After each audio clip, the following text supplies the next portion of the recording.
Hey guys, what's going on? It's Rekt Capital and welcome back to the channel. Welcome to today's video. We're going to be focusing on Bitcoin and the majors because these have been dominating the crypto market. We've seen fantastic rallies across the board, especially across Bitcoin, which has rallied to 13,000. Ethereum, which recently, only today really broke out past 400 and actually is currently 413 as of this video, but also a few other majors which have rallied exponentially as well, such as Bitcoin Cash, Litecoin, EOS, and so forth. So in today's video, we're going to be focusing a bit about the money flow in the crypto money flow cycle. Where is it currently positioned? And I've kind of given this away already because so far it is primarily focusing on Bitcoin. So let's focus on the crypto money flow cycle very quickly. It always starts off with fiat, whether that's pounds, USD, or euro. It always starts off with disposable income or your savings going into Bitcoin. And this is where the fun really starts to begin, because from Bitcoin, we always see profits circulate into large caps, mid caps, and low caps. Low caps being the coins that actually end the crypto money flow cycle, where capital flows back into Bitcoin. And if Bitcoin corrects, we're seeing capital flow back into fiat. But of course, sometimes we see Bitcoin retain that capital.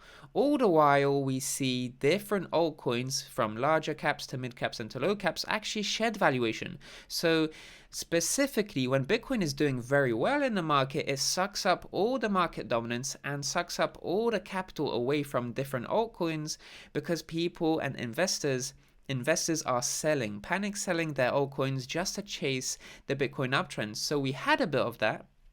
Most recently, Bitcoin was really rallying to 13,000, and now that it's stabilizing a bit at those highs, we're starting to see large caps try to catch up. So you're seeing how the money flow cycle is kind of in this portion, right? You're seeing Bitcoin primarily being the focus because everybody's chasing the Bitcoin uptrend, but people also want to flow and diversify their portfolio into larger caps, which is why you haven't really seen mid caps and low caps rally that much, because they're still in a downtrend. They're still downtrending and they're just bouncing along with the crypto market as a whole. But this is where the money flow is now focused on and is slowly flowing into different large caps. So let's just break this theory down into a more practical setting. These sideways channels are really conducive. They facilitate money flow in altcoins, because of course if you have a Bitcoin uptrend, then you're actually seeing money flow into Bitcoin. But when Bitcoin consolidates within one of these channels, you start to see money flow into different altcoins. And then when you see Bitcoin break out, that's when we see money flow back into Bitcoin, away from altcoins. Maybe Ethereum will try to catch up. But overall, whenever you see these sideways channels for Bitcoin, this is really conducive to altcoin movement. So every time you see a sideways channel, I like to call these money flow channels, because Bitcoin really isn't doing much, but enabling other altcoins to really do well. Because of course, if Bitcoin is not doing much, it's consolidating, a lot of investors become a bit bored, they get a bit antsy, they want to be a bit more risk seeking, they want to circulate their profits that they have from the Bitcoin uptrend into other altcoins. So they are taking more of a risk seeking approach on, and they want to diversify. So this is where that behavior, that psychology starts to really translate into that investor behavior. So when Bitcoin is consolidating, you start to see this money trickle lower and lower down capsized altcoins. So let's have a look at the most recent money flow channel. You saw here Bitcoin breaking back into its money flow channel, which it broke down from on October 10th. If we cycle back to the next chart for Ethereum, you're seeing Ethereum break back in on October 19th. So that's 9 days. 9 days after Bitcoin broke back into its money flow channel. So this is a tendency you see recurring throughout all the money flow channels. So April 6th is when you saw Bitcoin really break into its channel. April 20th is a few weeks afterwards where Ethereum broke into its channel of its own. So time and again, guys, and in my article on my newsletter, it's actually free. You can read about this crypto money flow cycle, the 2020 crypto money flow cycle, where essentially Ethereum is always lagging behind Bitcoin a few weeks at a time. Most recently, though, it was only 9 days. Before, in April, it took about 3 weeks or so. But overall, you're seeing how Ethereum wants to really catch up. So what are we seeing with Bitcoin?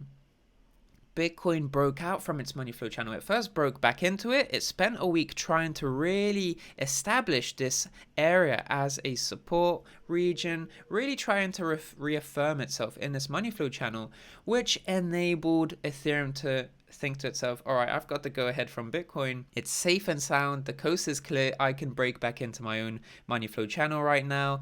And that's essentially Bitcoin setting the stage for Ethereum. So the fact that we're seeing Bitcoin break out from its money flow channel means that money flow is primarily focused on Bitcoin right now, but Bitcoin is going to slowly form a new money flow channel, which would be money flow channel number 4. It's going to probably form a money flow channel at these highs somewhere. No need to really rush and try to deduce that range. That range is just going to showcase itself and present itself to us once it's ready to do so, because the Bitcoin uptrend is still in full force, but it's slowly already showing us signs that it could be stabilizing quite soon. And once it stabilizes, you'll see that if we just look across all these different channels in Ethereum's price action, when Bitcoin stabilizes, Ethereum really does start to catch up. And you're seeing Ethereum break back into its channel, which means that it could revisit the top of its channel, 430 to 445, even wicking beyond that channel. And it's not entirely out of the question that Ethereum could actually break out of this channel and follow Bitcoin in that regard and try to form a money flow channel at higher regions, at higher price levels. So that's something to bear in mind. So you're seeing Ethereum really start to follow Bitcoin. But why is Ethereum following Bitcoin? Well, that's because money is flowing away from Bitcoin into large caps, and Ethereum is the best representative, the predominant large cap in the space. So Ethereum is always going to be a good indicator, a good leading indicator for other altcoins, specifically other large caps, which is why you're seeing Litecoin do so well. Litecoin has really been one of the top performers on Coinbase, actually. Yesterday it had a 10% to 15% gain. Today it's having the same sort of gain as well. So fantastic movement in Litecoin's price action, but that's because it is following Bitcoin and Ethereum. It is a large cap in of itself, and it's benefiting from that money flow. But as you can see here, Ethereum, or at least Litecoin, apologies, is at a very key pivotal fork in a road. We actually see that we're currently just below this downtrending resistance dating back to mid-December 2017, and it's also confluent with the resistance over here of $55. I think it's $54.95 just to be exact, but in any case, you can always see, for instance, when we claim this level as a support, we rally towards the red level. And this has happened a few times on a few occasions. This was the most bullish occasion, but this was the most recent occasion where we broke out from here, pulled back into the support, and then actually rallied to the red level once again. So for me, if we are able to really reaffirm 54.95 as a support, we're going to see a 20% rally. That's just what history suggests to us, and doing this would be a break of the downtrend, which is what I'm really focusing on, because if a downtrend of a few years now breaks, that's going to really translate into exponential rallies, exponential gains. I don't want to get too ahead of myself. I'm just focusing first on this claim of support, the breach in the form of a daily candle close or a weekly candle close, and then we can take it from there and really open ourselves up to a 20% rally to $66. And the next large cap that we'll be focusing on today is Bitcoin Cash, which is also at a resistance, this red resistance area right over here. If we don't get rejected over here, we'll see a breakout to a 12% rally to 308, roughly speaking, with a scope for a bit of wicking towards the upside. But in any case, you can see how Bitcoin Cash has been really enjoying a lot of movement towards the upside. That money flow is cycling into those large caps. So overall, we're seeing Bitcoin dominate the market, but large caps are following suit. And this is a great foretelling of what is yet to come ahead now that Bitcoin has set the stage, or is at least in the process of setting the stage for large caps to really outperform in the market. But large caps are going to be setting the stage for mid caps and then low caps. So we're starting to see the money flow cycle slowly restart. And having said that, guys, that's about it for this segment of the episode, but we have a sponsored review with Energy.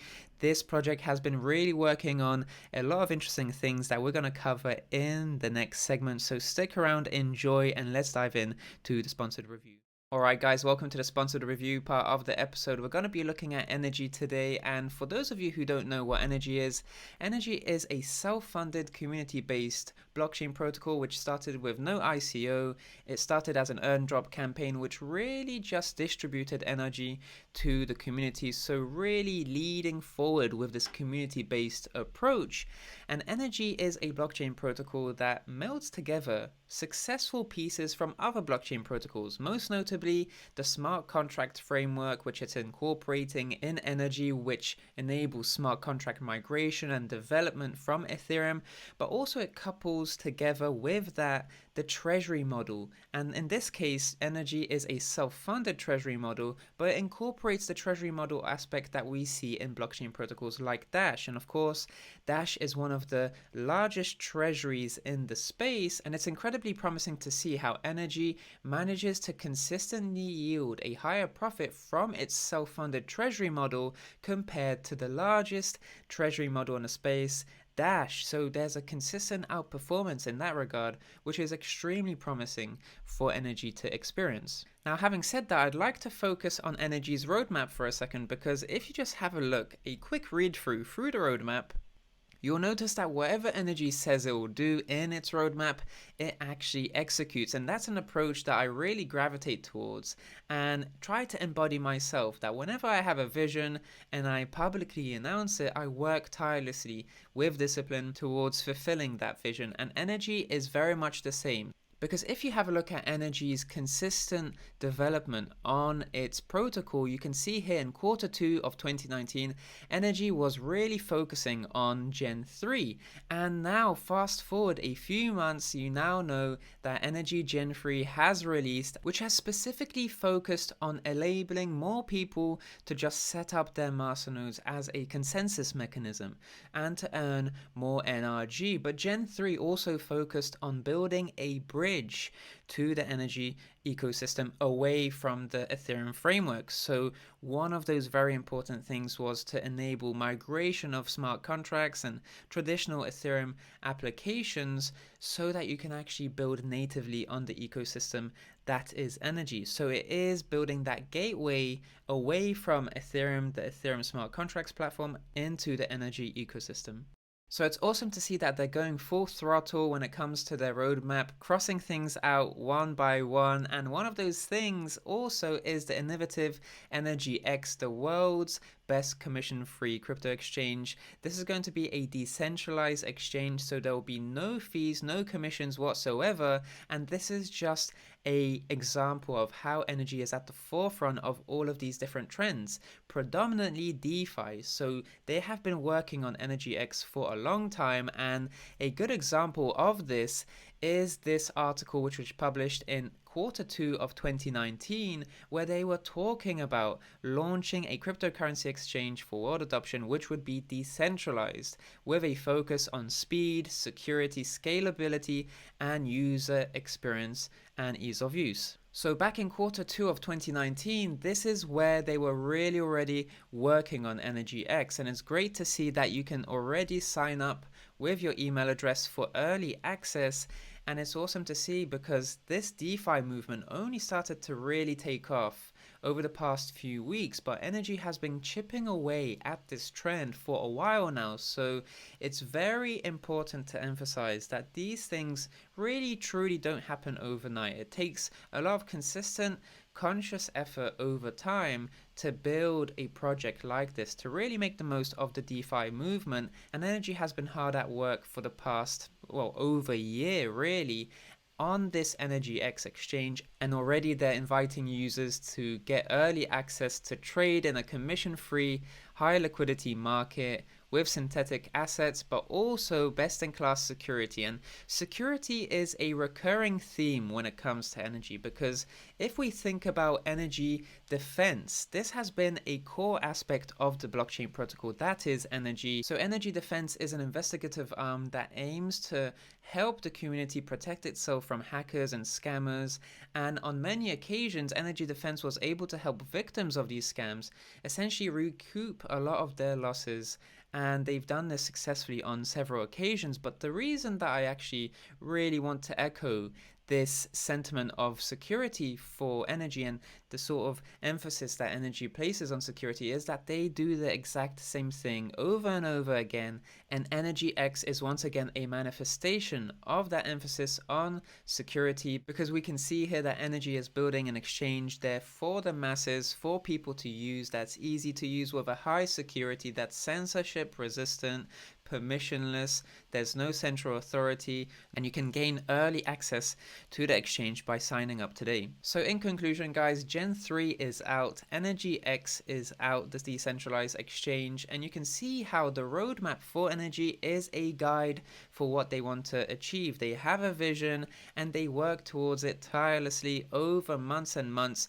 in order to turn that vision into a reality, and we're already seeing that sort of the fruit of their labor. We're already seeing the fruit of their labor in the form of Gen 3, which is already out, and EnergyX, which you can gain early access for by signing up with your email address. So if you'd like to learn a bit more about Energy overall, about My Energy Wallet, masternodes, staking, feel free to check out the link to Nexus down below. I'll leave a few links for you guys. And going forward, I really feel like Energy is setting itself up for success in the sense that they are building that gateway away from Ethereum, really allowing for the migration of those smart contracts and traditional Ethereum applications onto their own Energy ecosystem. And Energy is really focused on building that sort of framework and that migration, the ability to migrate developer resources into the Energy ecosystem, because they are preparing themselves for a moment in time where developers will want to migrate away from Ethereum